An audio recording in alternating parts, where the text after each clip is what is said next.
Bonjour Damien. Bonjour. On est au Festival d'Angoulême actuellement.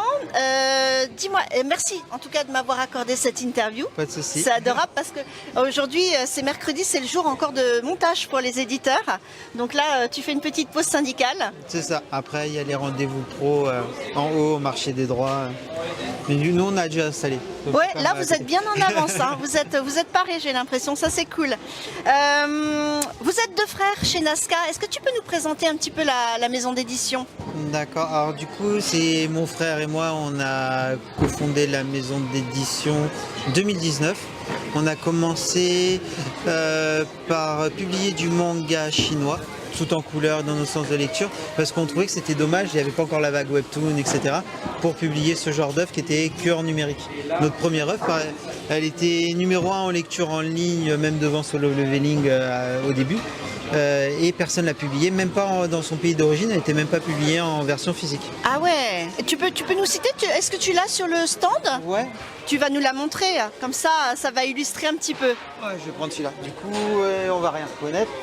Voilà. Du coup, c'est Toudag. Ah oui, bien sûr, Todag. Hop.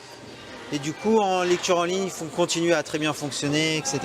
Et c'est la seule édition papier qui existe au monde. Ah oui, c'est quand même quelque chose. Et du coup, c'est tout en couleur. Hop.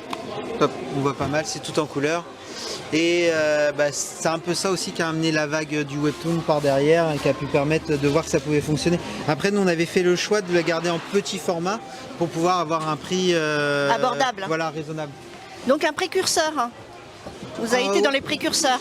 Il y en a d'autres qui avaient essayé avant, mais pareil, ils avaient fait des formats un peu bâtards, style comics ou autre. Il y avait Urban China, qui était une succursale d'une grosse maison d'édition qui n'a pas fonctionné. Parce que c'était pareil, c'était un format un peu bâtard. C'était pas du format A5, c'était un format un peu plus grand. Et du coup, c'était aussi un peu plus cher. C'était du papier glacé style webtoon et ça n'a pas fonctionné. Ah ça oui, dès que c'est plus cher. Ouais. Ouais, surtout pour des longues séries. Quand c'est des séries qui vont faire 50 ou 60 tomes à 15 balles, ça attaque le porte-monnaie. Ça attaque le porte-monnaie. Alors on voit cette magnifique affiche derrière toi, c'est la grande affaire du moment chez Nazca, Salade Days. C'est un BL chinois qui est adapté d'un light novel à la base. C'est très mignon, c'est tout doux. La particularité, on pourrait dire, sur le marché français, c'est qu'il y a très peu de BL qui ne sont pas sexualisés. Et du coup, Salade Days, c'est un des rares cas où c'est pas sexualisé, où il n'y a pas de la censure ou autre. Ça vient de Chine. Du coup, c'est vraiment tout public, c'est très mignon. Et on a fait un Salade Day pour pouvoir proposer des goodies, parce que beaucoup de personnes nous en réclamaient. J'en ai des petits là, juste sous les... Et du coup, on a réussi à avoir un accord des ayants droit pour vendre des goodies en même temps de vendre des livres. Ah mais c'est sympa on pouvait pas vendre que des goodies dans un premier temps. Ouais, fallait d'abord bien sûr. C'est pour ça que on a fait des lots et pour être sûr que les personnes ne puissent pas avoir des doublons, on a fait qu'on puisse précommander des tomes qu'on n'a pas encore qui sortiront. D'accord. Donc Salade Days, c'est une romance BL, ça veut dire boys love, une romance entre garçons. Comme tu disais, elle n'est pas sexualisée, donc c'est bien parce qu'on reste focus sur... voilà. Ça veut dire même à 10 ans, on peut la lire. C'est ça, on reste focus sur l'histoire. Est-ce que tu peux nous faire un petit pitch dessus? Oui, il n'y a pas de souci. Du coup, ça va être une romance entre un agriculteur un fils d'agriculteur qui vient d'un milieu très pauvre et agricole, qui adore la danse classique, du coup un sport plutôt connoté féminin, et un boxeur qui vient d'un milieu citadin très riche et qui fait un sport très masculin, du coup entre guillemets tous les opposent, mais ça se rassemble. La particularité du coup, ça reste tout public, c'est très mignon et même les personnages autour trouvent ça plutôt normal en fait. Du coup, ils acceptent facilement en fait leur relation. C'est ça, il n'y a pas d'homophobie ou autre, c'est plutôt une lecture bienveillante. Voilà, bienveillante.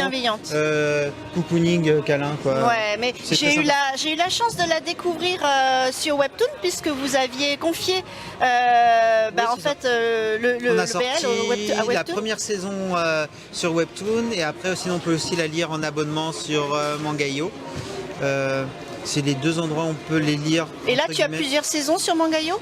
Non, on suit la sortie papier du coup. c'est le dernier et c'est la fin de la saison 1. Elle est magnifique la couverture. Hein. Le tome 7, ça commencera la saison 2. D'accord. Je vais, juste pour le plaisir, je vais montrer... Ah, c'est joli. Hop, je vais montrer l'intérieur. Voilà, je vais en ouvrir 2, 3... Mais j'ai beaucoup le dessin est très doux. Ah, le dessin est très très doux. Vraiment, c'est un côté beaucoup. Un peu pastel en plus. Ouais, exactement, c'est exactement ça. Franchement, moi je me suis attachée au personnage. Donc moi je vais refaire mon petit pitch à ma sauce. Donc on parle de Jiang Shen, on l'appelait Shen, qui est fasciné par la grâce des ballerines. Alors, en fait, ils se rencontrent à la maison des jeunes de la grande ville, c'est ça. Ils appellent ça le palais, mais bon, c'est la maison des jeunes, là où il y a plein d'activités sportives et artistiques. Ils regroupent toutes les activités des clubs sportifs. Là, Shen, il a à peu près 12 ans à ce moment-là. Il voit les petites danseuses et puis, hop, comme sa mère, elle connaît la professeure, allez, viens essayer. Et il se retrouve embarqué là-dedans, il est ravi finalement. Un peu par hasard, oui. Un peu par hasard, il est ravi. Et puis son regard croise un autre jeune de son âge, qui s'appelle Jinji, Bai Jinji. Et lui, il fait rien à voir, lui, il fait de la boxe, hein, vraiment les trucs de garçon.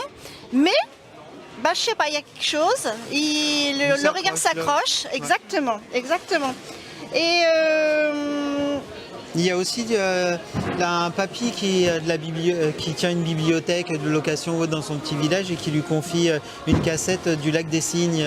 Oui, il lui offre différents ouvrages, je m'en souviens. Je crois que c'était sa femme ou sa fille, je sais plus. Qui pratiquait la danse, voilà, exactement. Voilà. Du coup, ça l'accroche un peu plus en plus. Donc toujours dans la bienveillance, de son activité. Voilà, oui, c'est ça. Je pense que c'est un monde rêvé par l'auteur. C'est idéalisé. C'est ça. Comme la romance aussi, c'est une romance idéalisée. C'est ça. J'ai noté effectivement que les parents de Shen étaient, alors comme ses amis, mais surtout ses parents, dont son père, même s'il dit mince, c'est quand même un garçon, pourquoi il choisit la danse, mais ils sont très tolérants et ils se remettent en place par sa mère en disant maintenant on est dans les années 2000, on est moderne, etc. On a passé les années 2000, maintenant c'est la modernité. C'est ça, et c'est vrai ça lui met un taquet derrière la tête et après c'est normal. Allez. Parce que pourtant ils sont pas fortunés, hein. Ils courent un petit peu, ils sont agriculteurs. Oui, ils sont agriculteurs, milieu du coup paysan très très pauvre et ils essayent de suivre les aspirations de leur fils.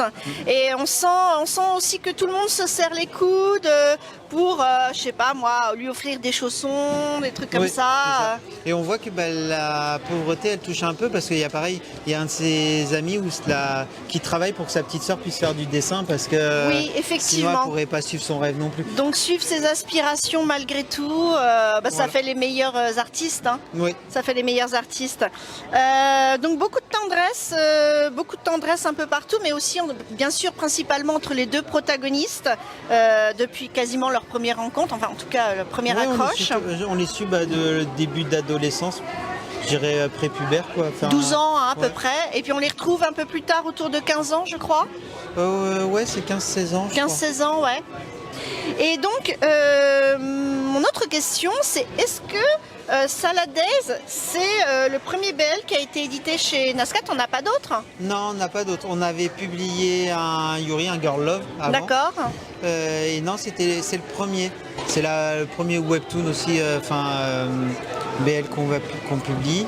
On en a d'autres dans le viseur, que ce soit des webtoons ou que ce soit des versions un peu manga qui sont très intéressants. Après, celui-là est idéalisé, il y en a d'autres qu'on avait dans le viseur qui sont un peu du même style et d'autres qui sont beaucoup plus réalistes.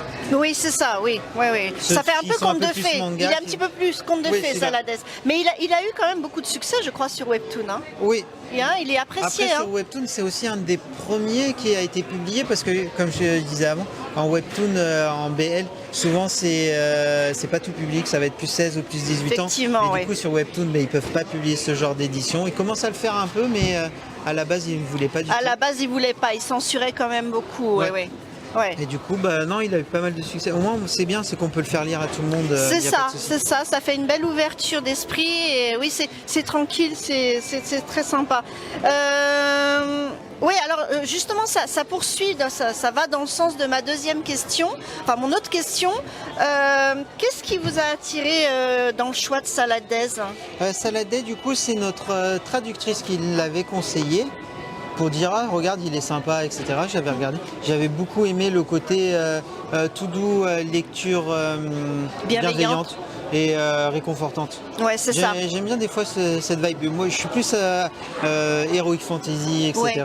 Mais des trucs bienveillants ou autres qui donnent le moral, qui font sourire. Je pense qu'on en a tous besoin à un moment ou à un autre, hein, ça dépend de notre mood, mais on en a besoin effectivement. Hein. Alors, maintenant on va parler de façon plus générale. Chez Nazca, qu'est-ce que nous prépare 2025? Est-ce que tu peux nous en parler un petit peu? Est-ce que tu as des news? Est-ce qu'il y a quelque chose voilà. On a d'autres one-shots taïwanais qui vont arriver, qui ont aussi été récompensés. On en a d'autres. Oui, c'est vrai que tu en as pas mal. Est-ce que tu peux nous montrer les tomes qui ont été récompensés? Parce que... presque tous, du coup ça va en faire beaucoup en fait. Oh là là. Alors peut-être ceux vraiment... En fait, coup de cœur personnel. Tous les one-shots, en fait, vu que c'est des one-shots, on les sélectionne vraiment en art. Après, parmi les derniers, c'est dans la dernière vague, il y avait celui-là. Tu vois, regarde, il a eu aussi une médaille d'argent. Alors, effectivement, c'est... See You There and Us. Alors, voilà, je vais le montrer comme ça. En plus, je vais le montrer comme ça parce que... La couve était très jolie, très sympa. Ouais. Et en fait, c'est une autrice qu'on avait déjà publiée avant sur Pink Ribbon. C'était un girl love très mignon, tout doux. Et là, c'est pareil, c'est tout mignon, tout doux. Ça parle de quoi? C'est plus de deuil. Du coup, c'est en fait, on commence avec ces mignons, etc. Il y a un deuil, c'est reconstruction derrière. La reconstruction. Dans le deuil, tu sais, tu te souviens, voilà, en tout cas, moi, je m'étais. Oui, tu peux le montrer? Oui, je l'avais montré sur ma vidéo, la mort dans les mangas. Tu vois, celui-là aussi. Et ouais, il était magnifique. Et donc, il parlait des rites funéraires à Taïwan. Et les particularités qu'on n'a pas en. Je crois qu'il y a 95% comparé à nous qui se font incinérer. Du coup, ça change pas mal par rapport beaucoup en Asie, hein. Beaucoup, ouais. Surtout à Taïwan parce que c'était tout petit, du coup, pour enterrer. Je crois qu'au Japon, c'est pas mal aussi comme... La Corée. Et, oui, la Corée et en Inde aussi, je crois que c'est l'hindouisme ou le bouddhisme qui a dû passer par là. En Chine, c'est un peu moins quand même, c'est beaucoup plus en... T'as plus d'espace. Voilà. A fortiori. D'accord. Donc c'est vrai que vous avez pas mal de one-shot finalement chez Nazca. Oui, du côté Taïwan, on fait beaucoup de one-shot et on essaye aussi de faire des séries courtes, mais qui restent impactantes. Après, c'est qu'on a commencé aussi par des très longues séries, du coup, ça, on Todag, tu dis combien il y en a de tomes? Pour l'instant, on est sorti le 25 et je pense qu'il y en aura une quarantaine. Ah oui. Soulland, qui est chinois, qui lui, c'est un gros carton en Chine, c'est dans les 70 tomes. Tu peux nous montrer un tome? Tu en as un là? Soulland, ouais. Soulland, on l'a mis en pause le temps de trouver comment on allait faire pour pouvoir aller jusqu'au bout. Et du coup, j'ai trouvé un imprimeur qui nous permettra de faire des petites quantités pas trop chères. Ah oui. Parce que il est sorti pendant le Covid. Et du coup, le tome 1 est sorti premier confinement, le tome 2 est sorti deuxième confinement, ça n'a pas aidé. Et c'est une super série. C'est le best-seller en Chine, c'est leur One Piece à eux. Leur One Piece à eux, d'accord. Il est vraiment excellent, mais il est super long. Et du coup, je pense qu'on va mettre en place un genre d'abonnement comme on a fait pour Todag pour pouvoir le mener jusqu'à terme parce qu'elle est vraiment top comme série. Oui, c'est pas pour rien qu'il est numéro 1 en Chine. D'accord. Oui, parce que c'est vrai qu'il y a des contraintes pour une petite maison d'édition. Est-ce que tu peux en 2 mots nous dire un petit peu quelles sont tes contraintes, toi en tant qu'éditeur, ou déconvenues? Des petites anecdotes. On est chez... il n'y a pas de souci. Nous, on est publié et distribué... Enfin, publié. On est distribué et diffusé par Hachette. Du coup, en fait, on est souvent obligé d'imprimer des grosses quantités pour être distribué dans toutes les librairies. C'est ce qu'on faisait un peu trop quand on était chez Hachette parce qu'ils envoient vraiment tout le stock partout. Sauf qu'après, on se tape beaucoup de retours. Bien sûr. Les retours sont payants. Ouais, c'est ça. Quand ils dépassent un certain montant, du coup, pour une petite maison d'édition, c'est très important. Et après, il faut trier les stocks. Chez Hachette, c'est aussi payant. Il faut aussi garder les stocks aux distributeurs, c'est aussi payant. Du coup, en fait, il faut vraiment ajuster et pas trop imprimer. Et du coup, les libraires, entre guillemets, il y en a certains, ils vont t'en prendre 40 même s'ils en mettent que 5 en rayon. Du coup, Ah oui? ouais. Mais du coup, on se retrouve souvent en rupture et on dit faut attendre que on ait les retours. On va pas réimprimer pour que ça parte Non, bien sûr. à la poubelle. Donc il y a comment dire, une relation de confiance avec les libraires. Oui. C'est vraiment des soutiens pour vous? C'est ça, c'est des soutiens, mais surtout ceux qui commandent en voulant défendre les bouquins. Il y en a beaucoup qui ont aimé Horizon, Funéral par exemple, Ouais. ou Clown Doctor. Des coups de cœur des libraires. Qui vont commander du coup ceux qu'on target un peu de la même cible. Genre si vous avez Us, on avait dit si vous avez aimé Funéral et Clown Doctor, vous aimerez bien celui-là. Ouais. Du coup, il y a des libraires qui vont le mettre en avant. Et après, les chaînes comme Fnac ou autres, ils s'en foutent, ils en commandent 50 ou 500. Oui, alors là, et c'est ça qui pas détruit le même, un peu le stock. ouais. Parce que 2 semaines après, on a 90% de retour. Ah oui, un peu embêtant. ah oui, là c'est embêtant, effectivement. Alors c'est peut-être une question difficile pour toi, mais à titre personnel, quel est le titre vraiment pour lequel tu as le coup de cœur chez Nazca? Vraiment que tu adores, que tu sauverais du feu? Après en fait ils ont tous un peu une histoire parce que tu vois Toudag c'était le premier sur lequel on a commencé et il a très bien fonctionné, du coup c'est ce qui a permis de lancer la maison d'édition.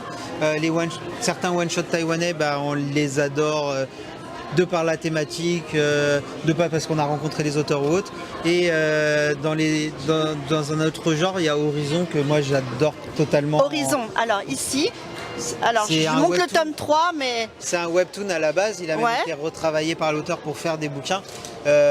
En Corée, il est considéré comme un chef-d'œuvre. Alors attends, c'est quand tu ouvres, tu tombes là-dessus. Ça c'est interchapitre. Ah d'accord, alors attends, je vais essayer de trouver. Hop. Oh mais c'est très joli. C'est des enfants dans un monde en guerre. Pour ceux qui connaissent la route ou le tombeau des Lucioles, c'est un peu dans la même vibe. Du coup, ça parle d'humanité, de déshumanisation dans un monde en guerre, sous le regard des enfants.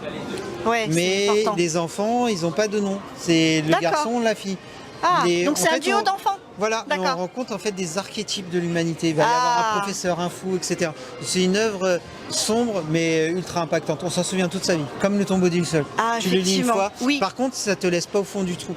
Au milieu du tome 3, tu regagnes un peu en espoir. En espoir, d'accord.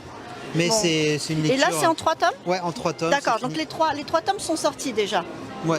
D'accord. Sinon, on a plusieurs œuvres où en fait on va s'en souvenir, c'est très impactant. Horizon, c'est le genre de chef-d'œuvre que tu lis une fois et tu t'en souviens toute ta vie. Effectivement. Ça devient un maître étalon.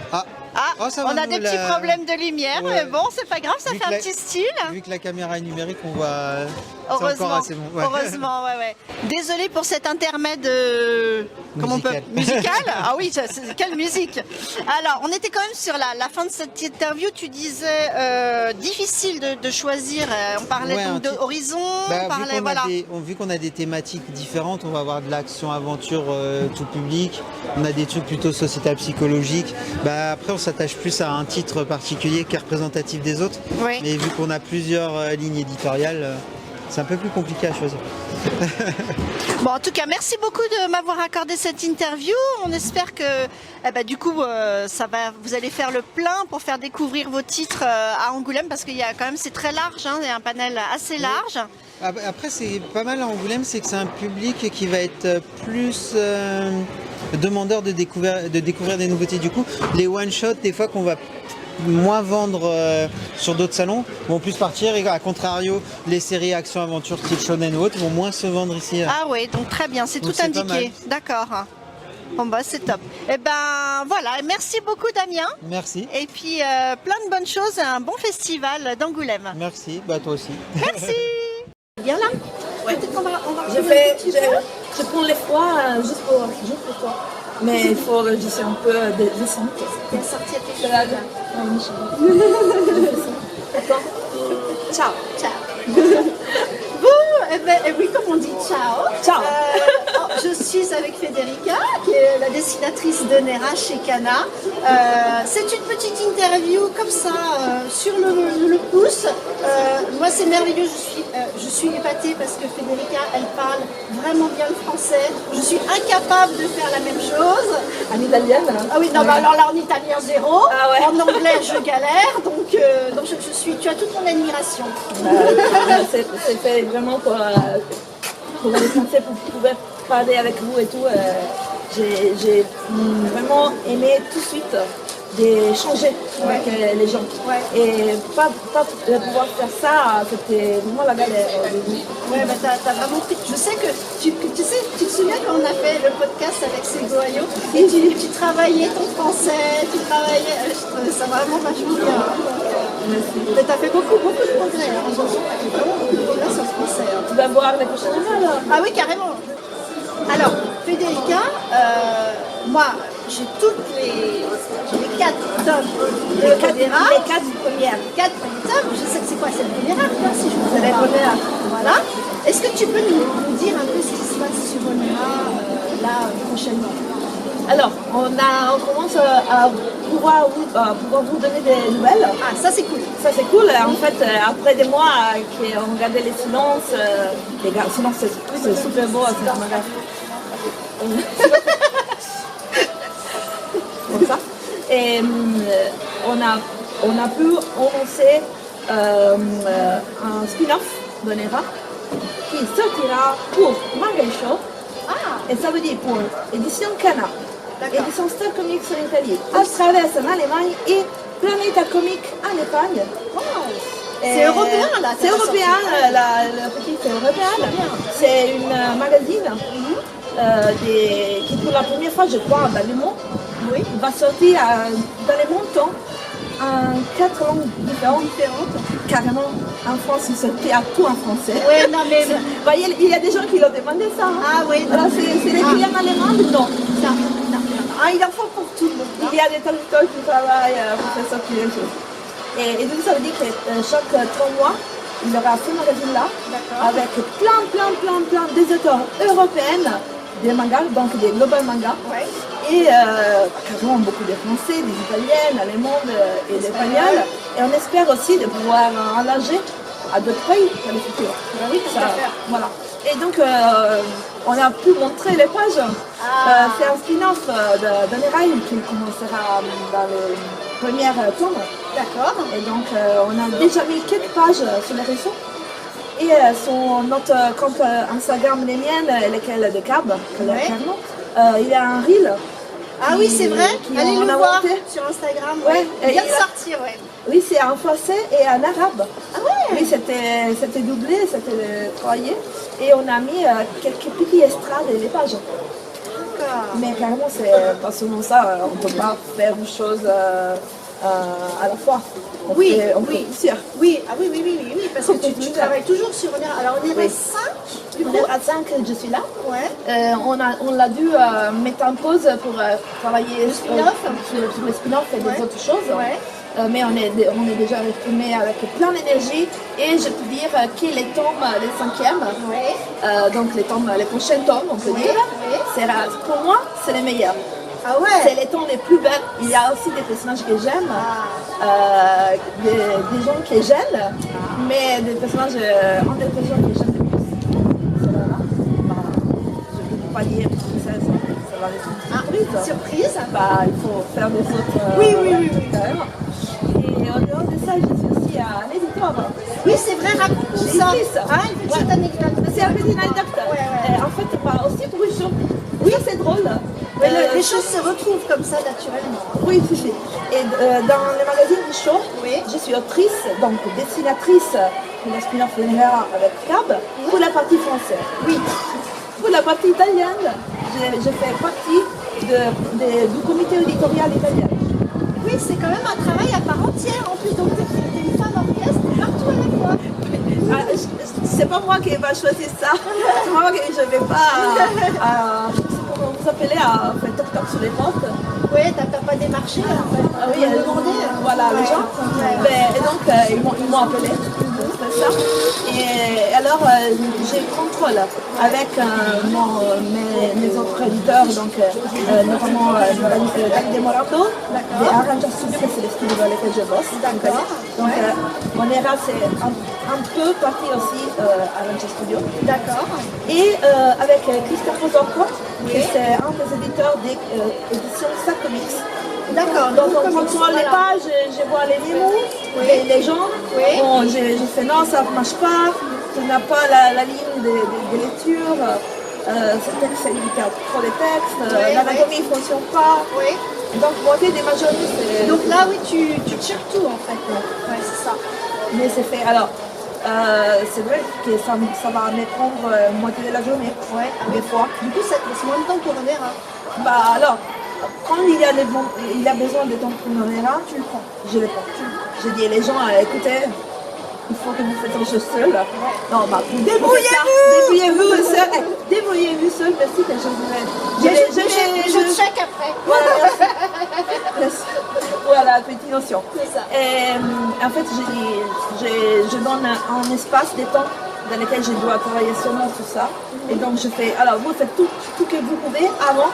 Et après, vous me donnez les choses que vous avez fait, on fait un check après. C'est ça. Donc, ils travaillent sur des autres choses sans moi, mais sans se fermer. Et ça, c'est important. D'accord. Ouais. Et qu'est-ce que je vais te demander? Est-ce que tu es en mesure de nous dire, parce qu'il me semble, la quatrième, c'était plutôt au violet, non? Tu aimes bien le violet. Vous ne voyez pas, mais mes Voilà, cheveux... non, parce que tu vas pas dans le reflet, mais Attends, elle a du violet dans les cheveux. Mais du coup, est-ce que tu es en mesure de nous dire quelle sera la couleur de la prochaine couverture ou pas? Alors, il a du violet. Ah, il y a du violet, Baccarat. oui, normal. Et peut-être en couleur moins sombre. Poisson, donc bicolore. Bah, c'est toujours bicolore. Oui, c'est vrai que c'est bicolore. C'est toujours bicolore. Comme ça, vous les mettez tout Oui. un après l'autre. Tu as disparu de la caméra. Je suis disparue. Tu es disparu. Bah, voilà.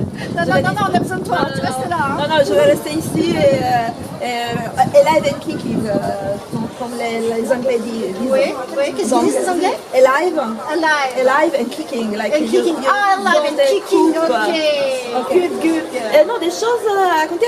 Alors, c'est que je pense qu'on va commencer à faire des tournées. Oui. Sinon, si pas dans les printemps, dans les mois prochains. Oui, prochain mois. Mais on va vous donner rendez-vous dans les prochains salons aussi. Wow. Et notamment des salons en France. Mais, Oui, je pense qu'il y aura quoi, ça? il y a des salons. Enfin, il y en aura. Et faites bouche-oreille. Faites bouche-oreille avec votre ami. Parler de tous les mangas français qui sont vraiment en train de faire un step-up au niveau des qualités, pas seulement français, aussi italienne et les autres pays, car et aussi sur Richaud, c'est une chose qui c'est un expériment fait vraiment pour donner une base solide à les auteurs des prochaines dizaines d'années. Oui. C'est préparer un petit peu le terrain. Oui, et en fait, ça c'est important pour moi à dire. Ça veut dire que comme en Italie par exemple, on est devenu dans les années 90 et 2000, on est devenu un des plus forts dessinateurs des comics américains. Ah, en comics, à d'accord. Marvel et tout. Ouais. Car les gens ils sont grandis avec les comics américains. D'accord. Maintenant, tous les auteurs, tous les jeunes, ils sont en train de lire les mangas, les webtoons aussi. Ouais. Et donc, ils maîtrisent de plus en plus cette technique-là. D'accord. Et donc, ça veut dire qu'ils vont devenir les auteurs du futur. Oui, complètement. Alors, soutenez-les. Oui. Voilà. Mais moi, c'est ce que j'ai analysé parce qu'il y a encore des gens qui disent ah, c'est pas japonais. Moi, ça vaut rien. Ils sont en train. Heureusement, il y en a de moins en moins. Heureusement, de Mais moins en moins. ils n'ont pas compris que le manga se mondialisait. Là, nous avons à Angoulême carrément un pavillon complet dédié à l'Espagne. Voilà. Alors quand même quoi. Et bien sûr nos auteurs français. Donc toi, t'es française de cœur. Mais on a Cab et on a tous les autres. Et arrêtez. Moi je regarde même plus. Déjà j'aime pas la nationalité. Non, mais attends, tu sais si ça m'était arrivé pour Guillaume Lapère, pour son City Hall. J'avais trouvé magnifique sa couverture. Guillaume, c'était vraiment un des plus forts, des précurseurs, premiers, des voilà. précurseurs, des meilleurs. J'avais pas vu, son nom n'était pas mis, tu vois, très très bien. Et du coup, je me dis, mais ça c'est super et tout. Et puis à toute fin, après les lectures, j'ai dit, mais finalement, qui est-ce qui a écrit ça? Eh bien, c'était Guillaume Lapère. Ah ben voilà. Tu sais, ça c'est drôle. Ça m'est arrivé l'année dernière en Italie. J'ai reçu un message sur Insta d'un gars qui me disait, tu sais quoi, j'avais lu tous les numéros en oléran et à la fin, j'ai découvert que c'était pas japonais. Voilà, j'ai pensé que c'était japonais. Je dis, merci. Hein. Ouais. Mais en fait, voilà. Et la belle chose, c'est que chacun de nous, à sa propre façon différente des tout mélangés. Et du coup, les récits, les tons, les pacings, c'est japonais, c'est manga, les dessins aussi. Mais chacun a sa propre qualité, sa propre sa patte, voix. on Sa propre voix, sa propre voilà, voix. exactement. Exactement. Bah, écoute, merci beaucoup, Federica, de m'avoir accordé cette interview. Passe un très très bon festival. Hi, Hater. Hi. Hello. Could you present yourself, please? For sure.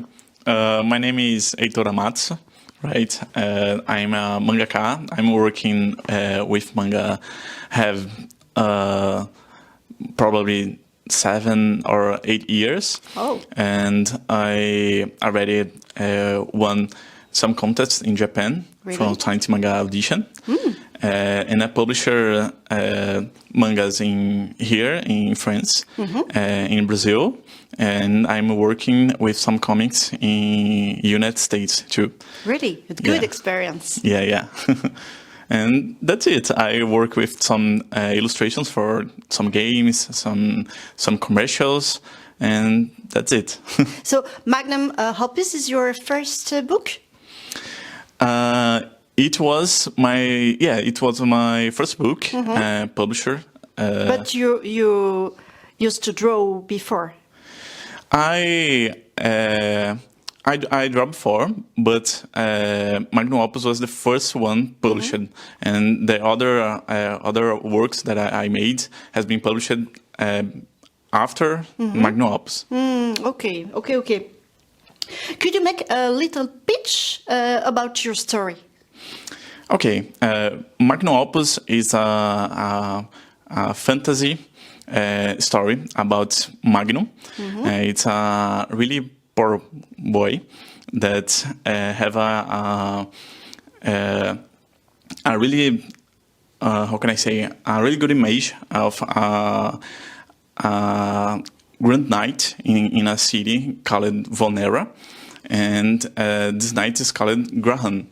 And someday Graham say that want to tell a secret to Magnum, and when Magnum comes to The rendezvous, the point of rendezvous, and then what? Magnum came, and it's not a good surprise, isn't it? Yeah, indeed. Yeah. In some point, he find this knight dead, and the story starts to an investigation of the Magnum and his friend Platina to investigate why Graham is dead and what the mystery around his assassination. Graham is a real symbol for Magnum. Could you tell me much about their relationship, the meaning of what he's seeking about this knight? You know, how can I say it? So where they are connected together, Yeah. how they know them. It's like Graham is the most famous and powerful knight from the city. That's it. Yeah, and Magnum see in Graham his own future. That's Right. it, exactly. Exactly. Yes. That's Yeah. it. Yeah. And could you tell me about your general inspiration for drawing? Well, I have a lot influences during my life. The principal one I can say it's Ragnarok Online. Really? Yeah, it's a video game from Korea, and coincidence this game is it's inspired by a manga, Korean manga, right? A webtoon, a kind of webtoon, or it's not real? No, it's a no, real exactly, because- manga. Yeah. Yeah, it's like a manga. Webtoon it's more recently, they become more popular. But Ragnarok has been a old, if I remember, it's from The early 20. Early 20. Oh, Yeah. yes, it's quite old. Yeah. And this has been a really great influence in my life, in my drawings. But I had other mangakas that has inspired me, like Naoki Urasawa, and obviously mangas like Berserk.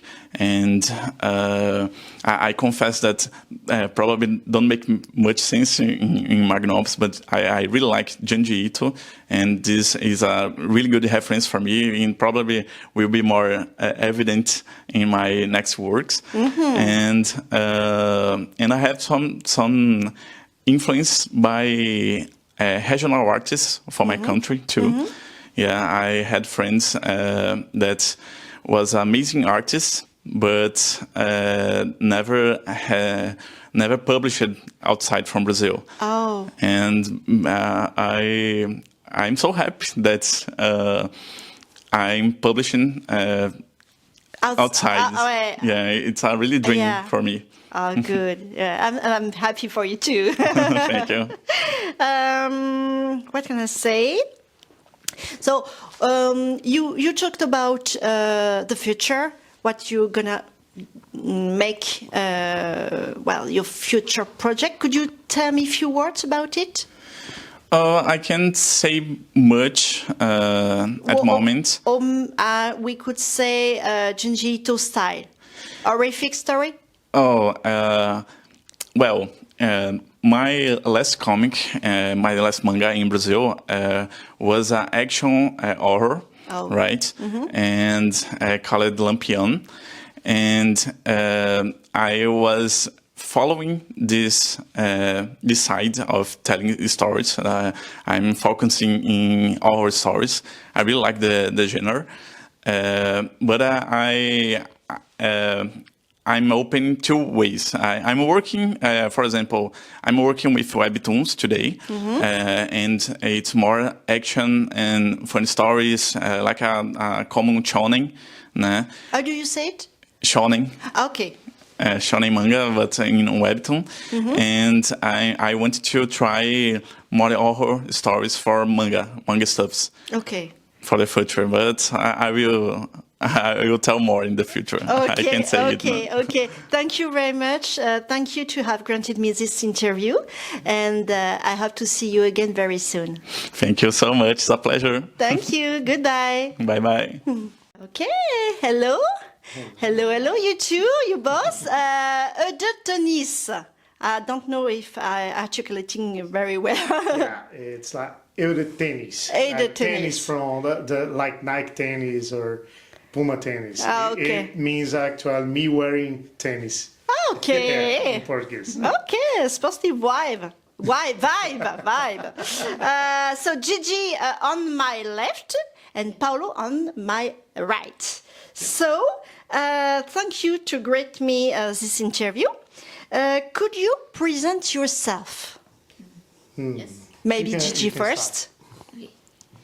Hi, I'm Gigi. My name is Giovanna. It's an Italian name because my mother loved the Italian names. So me and my sister have Italian names. I am from Natal, Brazil. And I draw since I am a child.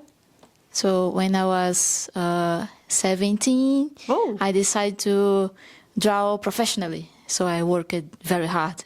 A real doom. Yeah. And I met him at this time.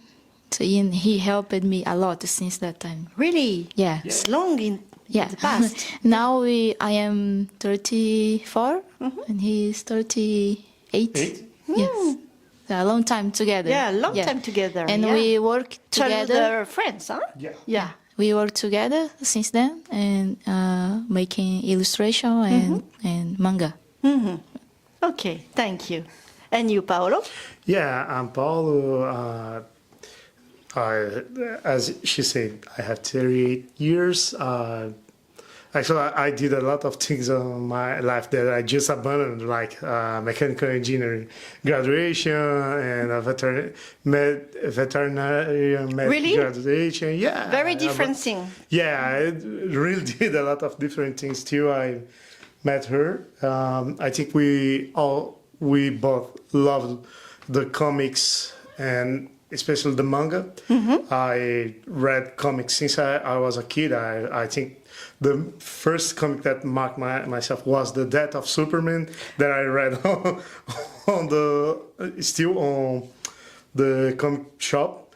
But I think first we appreciate each other because we like each other, but after we stay together because manga made us unite on things that we like, we both love.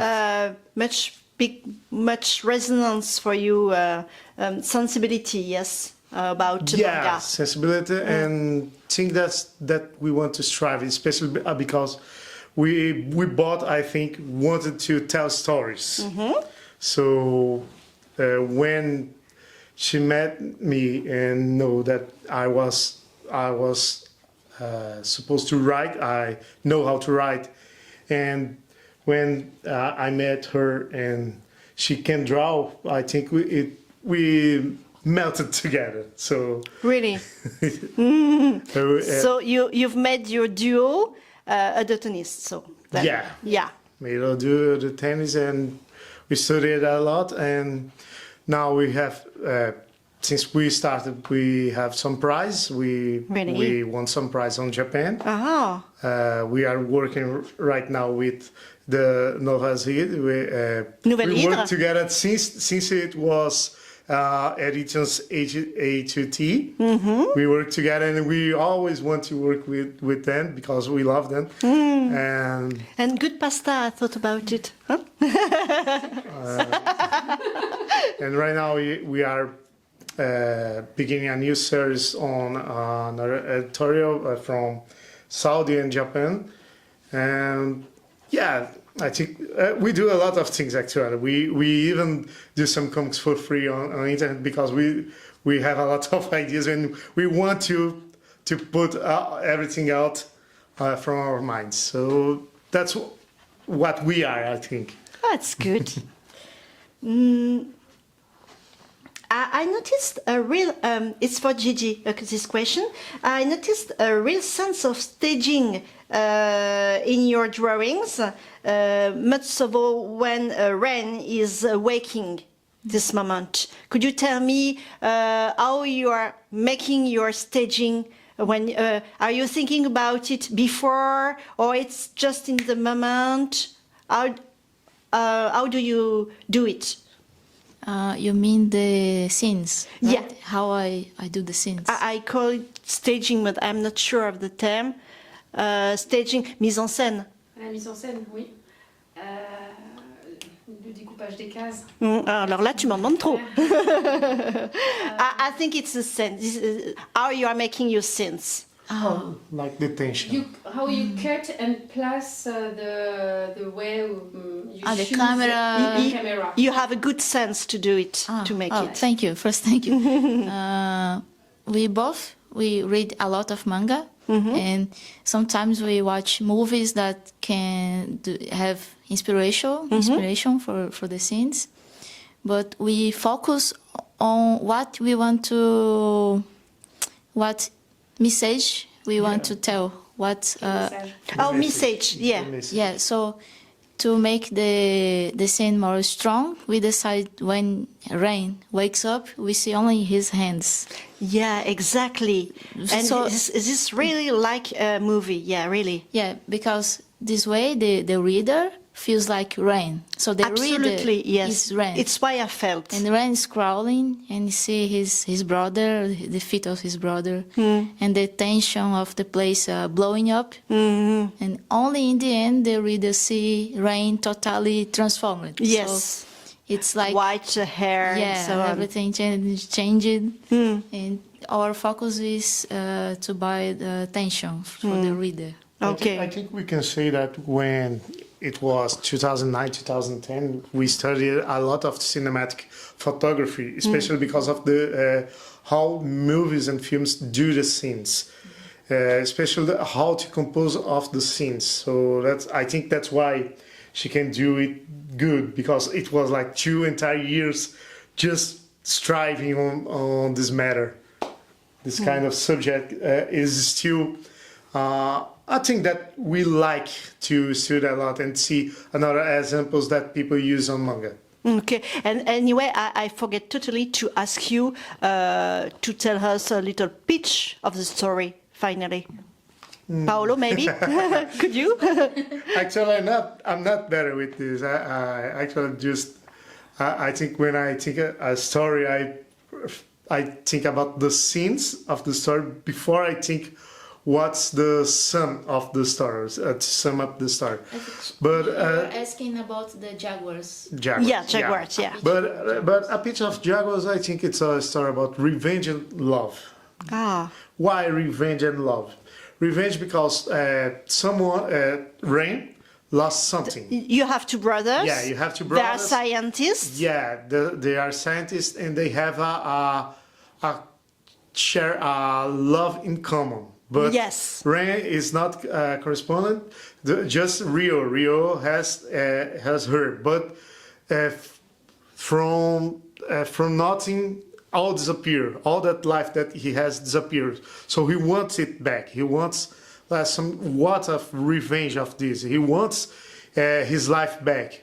So, but on the way, he learns that sometimes to get something back, it's not possible, but it's possible to see and learn new things if your eyes are open and your heart are open to some new experience and some new perspectives of how life really is. So I think the story itself, it's not really about the revenge. The revenge is how he feels at the beginning, but it's how you learn with the difficulties of life. The good morality and Yeah. a way to open your eyes, open your heart, and so on. Yeah, let's see how it's because when he starts the story, he knows about nothing. Yes. About how the things work. He even doesn't know about himself. And ourselves too. We can't guess Yes. this kind of story and the surprise we can find it in the story. So Yeah, that's why I'm trying to guide the reader to see like him. So he's mischievous about all the things that are happening, and all the things that are happening just happen to him, at once. So he has to how can I say, learn how to behave about this and how to react about this. Yes. His first reaction is to follow, to try to get it back. But when he learns it's not possible to get everything back, has to learn how to reconnect in another way with other things. okay. So I'm going to ask you again. Sorry. Okay. Thank you, Gigi, because you're still drawing. I'm going to ask to Paolo. How did you find your antagonist? Could you tell me a little bit about it? Okay, actually, whenever I think about my stories, I put an antagonist for people to see, but usually they are not the antagonist itself. It's like I use it to hide the real antagonist.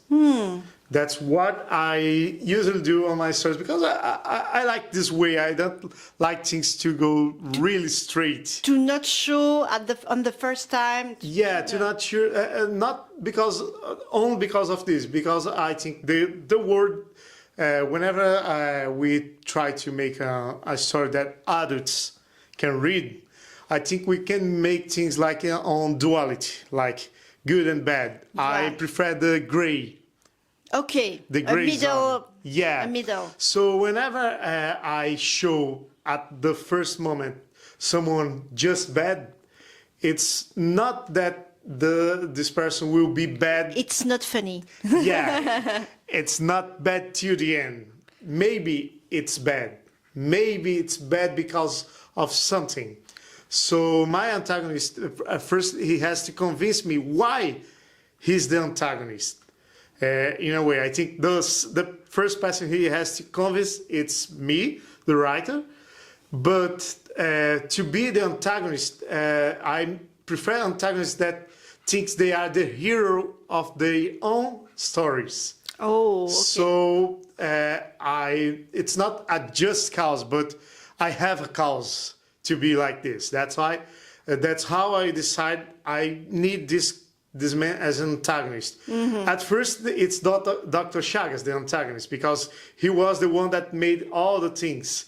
But when you follow the story, you will discover that it's not something that easy to really think that it's him, it's just him, or something, this world, the entire world revolves about him. No, it's not. And when we discover why he did what he did, it's when we discover who is the main antagonist of the story. Okay, well, that's very interesting. In the manga, we are seeing a kind of lycanthropes werewolf. Where did you find the inspiration about it?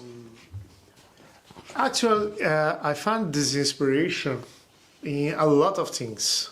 First, on some legends.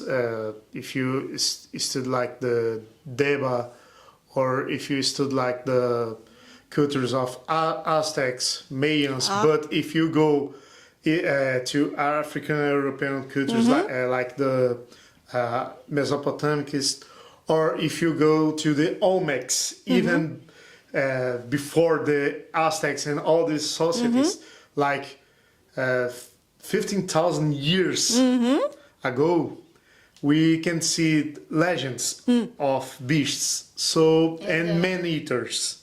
Jaguar man. Things like Jaguar man. The Olmecs had this kind of Jaguar man, a man that can turn into a jaguar and eat human flesh. So when I saw also the Indian Deba and studied a bit, I saw about the Kraviads. Kraviad, it's the name of the man-eater sub-god, one of the man-eater sub-gods they have, that they say can turn themselves into shape-shifting, like lycanthropes and things. And when I saw all the similarities, I think, wait, I can write something about this, because there's something in common in all the cultures. So we call lycanthropes like werewolves on Europe and sometimes in South America because of the colonization, but we have this kind of shape-shifting monster in all the cultures. Yes, that's true. So I decided to use it, and I put the name Kraviads because Kraviads, on my story, I decided that the Indians were the first ones to categorize them and put on the same list. But we also still have this kind of monster on Amazonian forest. We still believe the tribal populations there still believe in some shape-shifting creatures, even that some Indians can turn themselves in shape-shifting creatures. So I think it's still going. So I think it would be interesting to write something about this. It is totally. Genetic mutation is quite in the spirits of the times. Do you fear it? A genetic mutation? Actually not, because on the story, it's like the sweet lie. I put the genetic, like the X-Men used also the genetic for the mutants.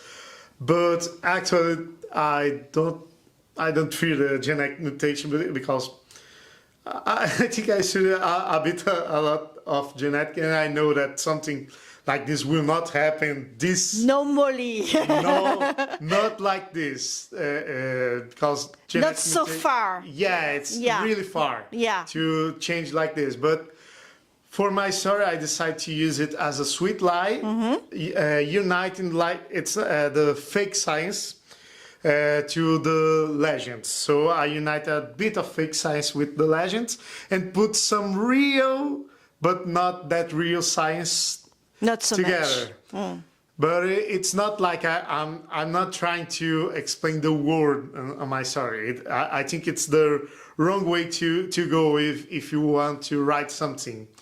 I just want a bit of element of fantasy, because if this, it's more like if this thing exists, how the society behave. It's something absolutely. like I prefer this kind of concept than like to try to justify. Is this possible to exist? No, I know it's not possible. It's not possible by science the way we see science. But okay, I'm involved in some laboratories, and also I have to put at least some explanation. But I can't go that scientific, because it's not possible. It's a fake. So. But I don't fear the United States go to something like this, because So it's just a game for you. yeah, it's a game. I saw if this exists, how we should behave and how the society will perform. If these people just want to appear, it's like the vampire. Ah, yes. If you think about stories of vampire, if the vampires has a secret society and decide to appear, how the humanity behave. So it's something like this that I tell it. Could it be the next theme of your next manga? So I would love to write about vampires. I love it. You want to draw vampires? I'm a fan of Anne Rice. Sad, hein, but Le I'm Divine a fan likes of Anne Rice vampires. books. I love Anne Rice books. So do I. So do I Yeah. a lot.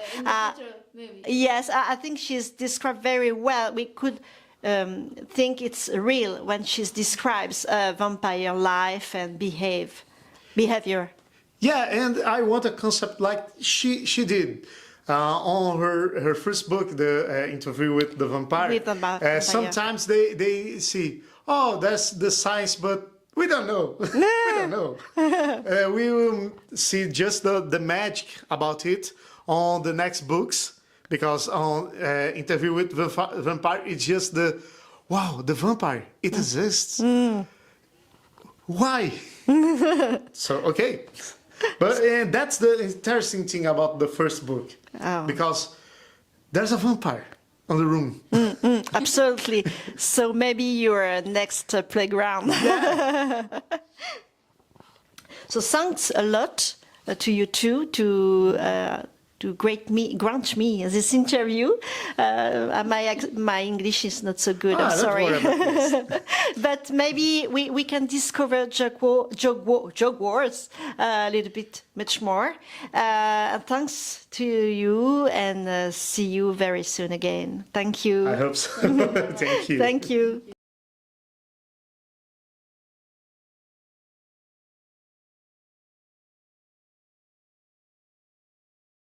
Hello Nico. Ça va bien? Mais oui, très bien. Bah écoute, bon festival. Bah écoute, ouais, ça a été express pour nous deux. Hein. Ah, pour nous deux, c'est On a express, couru express. Comme des dératés, on a couru. Voilà, je suis avec Nico de Château. Voilà, merci de m'accorder cette interview, très tardive d'ailleurs. Oui. On gratte. Hein. On gratte, on va nous botter les fesses pour nous mettre à l'extérieur. Ouais, mais bon, on lâchera pas tant qu'on n'aura pas fini l'interview. Elle va être express, mais malgré tout. Alors, merci de m'accorder cette interview. En plus, tu sais, je fais partie du média Gokuraku, donc du coup, je travaille aussi avec eux. Tu te démarques dans le milieu par ton statut d'éditeur qui s'est tourné... Alors, pas que vers Taïwan, mais aussi le Japon, tu me disais. Alors, à la base, on est un éditeur principalement qui édite des mangas japonais. D'accord. La chose, c'est qu'en fait, je me suis jamais posé de barrière et je me suis toujours dit que s'il y avait des titres qui me plaisaient dans d'autres pays, je me forcerais pas, entre guillemets, à dire non. Je les publierai. Et donc effectivement, Chatto Chatto a été parmi les premiers éditeurs à mettre en avant des mangas d'artistes venus d'autres horizons, notamment au départ de Taïwan et de Hong Kong, même si maintenant effectivement on n'en fait plus et on se redirige à nouveau à 100% vers le Japon. Alors en majorité, si je trouve un titre pour lequel j'ai un coup de cœur, il sortira quand même. Oui. Mais effectivement, à la base, c'était comme ça. Et je suis content de me dire qu'aujourd'hui, quand je vois le festival d'Angoulême et la place qu'a pris le stand taïwanais et le stand hongkongais, ça veut dire que ça marche à un moment donné et que le public français a été réceptif. Donc c'est pas parce que l'auteur est d'une autre origine que japonaise que le manga est mauvais, loin de là. Alors ça, j'aimerais bien le souligner pour certains haters qui pourrissent les auteurs français, entre autres. À la base, l'idée que j'avais lorsque j'ai sorti ces titres-là, c'était vraiment de les mélanger au catalogue. Et d'à aucun moment vraiment dire que c'était taïwanais ou hongkongais et tout ça, sauf à de rares exceptions lorsqu'il fallait mettre en avant la culture de ces pays-là. Mais l'idée, c'était vraiment de faire en sorte que le lecteur ne se rende pas compte jusqu'au moment où, entre guillemets, il termine le titre et qu'il voit par exemple le nom de l'auteur et qu'il se dit « Ah, donc finalement l'auteur n'est peut-être pas japonais ». Pourquoi ? Parce qu'on a eu des cas similaires au Japon avec pas mal d'artistes. On a eu Boichi qui est d'origine coréenne. Bien sûr. Voilà, et d'autres artistes, typiquement l'un de mangaka avec qui qu'on a publié, qui s'appelle Bars. Aujourd'hui, son nouveau titre est chez Square Enix au Japon. Donc voilà, donc le Japon en fait a ouvert même une succursale à Taïwan pour attirer des mangaka taïwanais au Japon. Donc vraiment, c'est pour dire que il n'y a pas de frontières. Le manga aujourd'hui, il peut être français, il peut être brésilien. Il y a une mondialisation à partir du moment où le manga est bon. Je vois pas pourquoi on devrait se poser des barrières. Après, il y a une forte concurrence également. Oui. Au Japon, il y a 2500 nouveautés par an. Derrière, il y a des artistes ultra talentueux qui font la queue pour être édités. Donc, forcément, pour un éditeur comme moi qui travaille avec le Japon depuis pas mal de temps, on va se diriger naturellement vers eux en premier parce que c'est là où il y a le plus, entre guillemets, de choix. Mais ça ne veut pas dire pour autant que derrière, mes yeux ne vrillent pas à gauche à droite vers des titres d'ailleurs. D'accord. Voilà. D'accord. Alors attends, qu'est-ce que je voulais te dire d'autre ? Oui, que tu étais un peu homme orchestre chez Chatto Chatto. Oui, c'est ça aussi la particularité. J'en avais pas parlé jusqu'à l'année dernière. Sur ta chaîne YouTube, je mettrai en lien en description. Oui, alors ça c'est encore autre chose. Bien Effectivement, jusqu'à l'année dernière, en fait, je ne disais pas que j'étais l'un des seuls éditeurs, et je crois que je suis le seul éditeur parmi les 42 confrères qu'on a à gérer la maison d'édition effectivement seul. Alors, j'ai des équipes de freelance pour la traduction et le lettrage parce que je ne peux pas non plus faire ça serait catastrophique. mais pour tout le reste, effectivement, c'est moi qui gère. Et lorsque je l'ai annoncé l'année dernière, j'avais peur effectivement de l'accueil qu'il y a eu. Mais au contraire, il y a eu une bienveillance et il y a eu une curiosité de la part des gens qui ont mené effectivement à la création de la chaîne YouTube Nico Nico, dans lequel je parle effectivement des coulisses d'une gestion de maison d'édition de manga, des bons côtés comme des moins bons côtés, pour que les gens sachent que c'est pas parce qu'on est éditeur de manga qu'on roule en Ferrari ou alors que derrière on va au Japon tous les 4 matins, bien au contraire. Voilà, ça m'a permis effectivement d'extérioriser un peu ça et de montrer aux gens effectivement que alors on peut y arriver, on peut réussir. Par contre, il faut être sacrément motivé, sacrément idiot. Parce que c'est énormément... Un peu fou, beaucoup fou. Certains de mes collègues m'avaient appelé le chien fou parce que j'avais tendance à partir dans tous les sens. C'est-à-dire que comme on fait pas que du manga, maintenant on a une collection de tirages d'art. Oui, c'est vrai. Ouais. Oui, pour les 5 ans, pour les 6 ans. Pas uniquement pour les 5 ans. En fait, oui, alors il y a les illustrations anniversaires. Voilà, c'est ça, mais en règle générale, maintenant on travaille régulièrement avec des artistes japonais et d'autres pays pour créer des tirages d'art. Et c'est limité dans le temps. C'est limité dans le temps et tout. Et du coup, c'est vraiment ce qui est bien, c'est que les lecteurs les collectionnent un petit peu comme les cartes. Elles sont abordables, tu disais dans tes vidéos. Elles sont abordables, c'est-à-dire que les tirages d'art sont soit vendus aux alentours de 8 à 10 euros, soit ils sont même offerts quand c'est fait en partenariat avec des éditeurs japonais. Donc typiquement avec Square Enix pour la sortie d'un manga comme Polaris Will Never Be Gone, on avait sorti un tirage d'art et c'était offert effectivement. C'est super sympa. Voilà. Et les illustrations anniversaires, ça c'est autre chose, c'est des grands tableaux tirés à 100 exemplaires dans le monde avec certificat d'authenticité. Signé par l'auteur. Signé par l'auteur. Et en plus c'est une création originale. Et comme c'est des artistes de renom, en fait la moitié de nos clients aujourd'hui sont japonais. Parce qu'en fait on vend les tableaux à prix coûtant. à 100 €, et au Japon, c'est vendu entre 1500 et 2800 €. Donc avec les frais de port, finalement, ça reste beaucoup plus intéressant de Exactement faire ça. venir de France. C'est exactement ça. Même avec les frais de port et même avec la douane, pour un japonais, ça vaut le coup parce que c'est une création originale. Ouais. Donc c'est pas tiré d'un travail de l'artiste. Et en plus, effectivement, il y a un certificat d'authenticité, donc c'est vraiment catalogué comme tirage d'art. C'est cool. Voilà. Qu'est-ce que je voulais te demander Comme on est un peu tenu par le temps, Oui. je vais aller un peu plus vite. Oh, il n'y a pas de souci. Tout ça, tu l'as évoqué. 95% de galère, ça va faire plaisir. Ah oui, Tu l'avais évoqué. ça c'est vrai. C'est 80... tenir une maison d'édition, hein, je vous le dis, hein, pour les gens qui ne savent pas, c'est 95% de galère, c'est 5% de plaisir. Ça, Voilà. c'est un résumé parfait.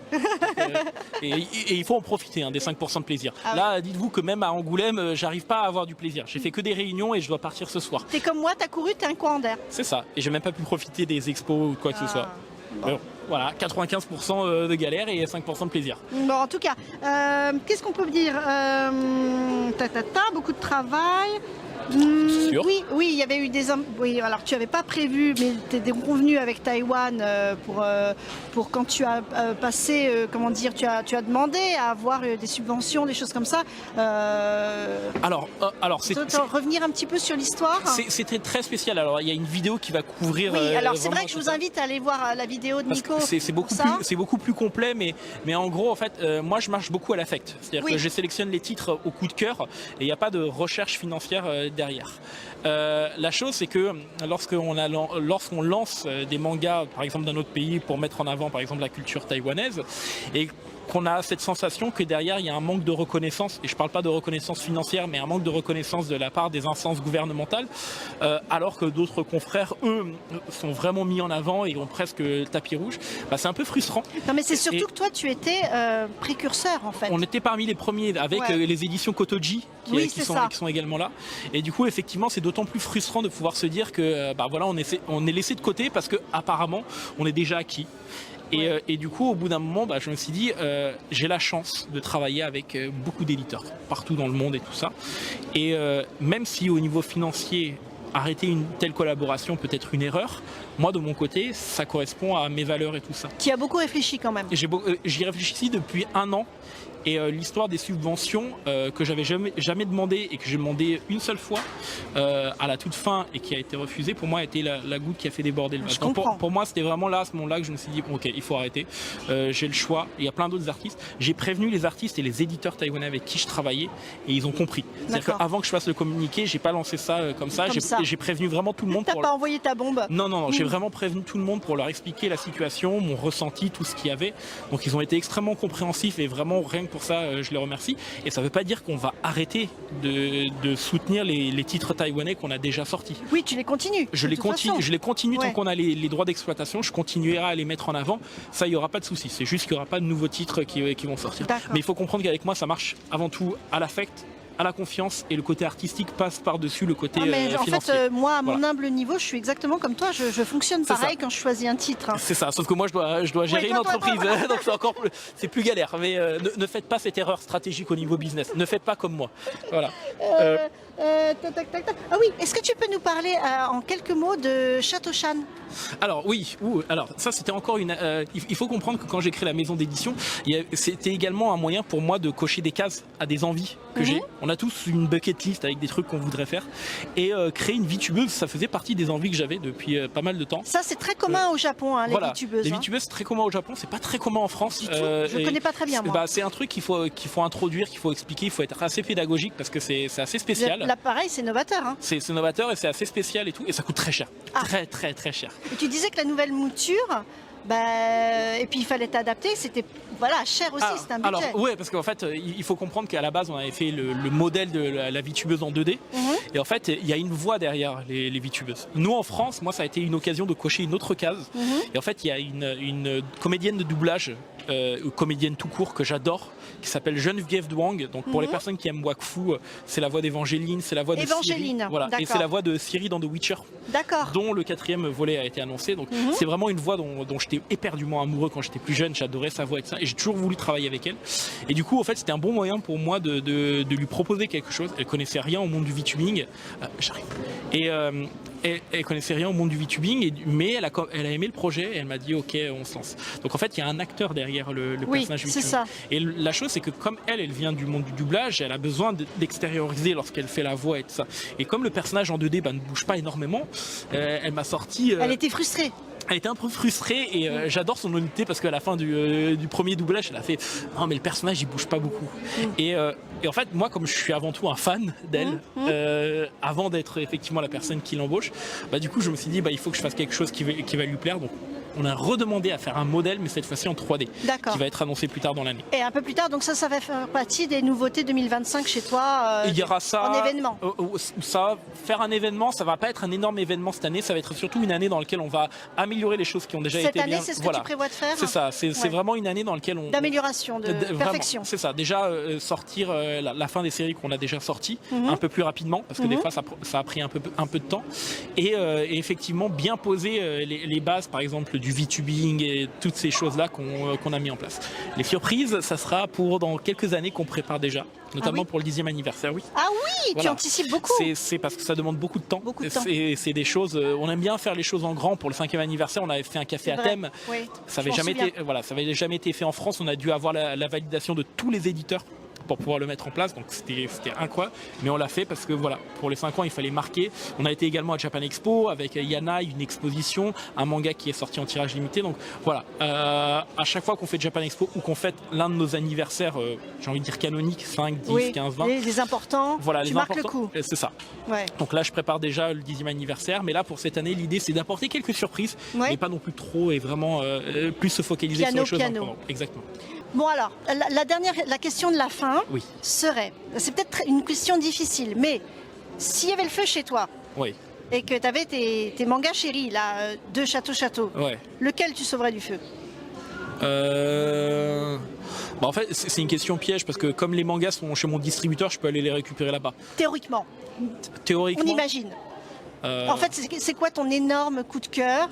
Ou quelque chose, le titre auquel tu es super attaché? En fait, je suis tellement attaché à tous les titres parce qu'il y a un travail derrière et je les ai sélectionnés. Donc tu prends toute la mesure à chaque fois? En fait, je prendrai le tome 1 de chaque titre. D'accord, c'est une bonne idée. Comme ça, au moins, même si les autres brûlent, c'est pas grave, au moins j'ai le souvenir de chaque titre que j'ai pris. Parce que vraiment, voilà, je suis extrêmement attaché à chacun de ces titres, donc c'est difficile. On ne demande pas à un parent quel enfant on va prendre avec soi lorsqu'on sort. Non, c'est certain. Voilà, donc moi je dis, voilà, au moins le tome 1, ça va pas être trop lourd, je peux le faire assez rapidement, et au moins je suis sûr de repartir avec tous mes bébés. Bon, mesdames et messieurs, un éditeur engagé, Nico de Château, on te souhaite une très bonne continuation. Merci beaucoup à vous, et bonne vidéo, bonne fin de vidéo. Je sais pas. À très bientôt. À très bientôt. Bye bye. C'est toi qui clôture. Hein. C'est l'heure du goûter, c'est l'heure de l'apéro. Allez, merci. Peu importe.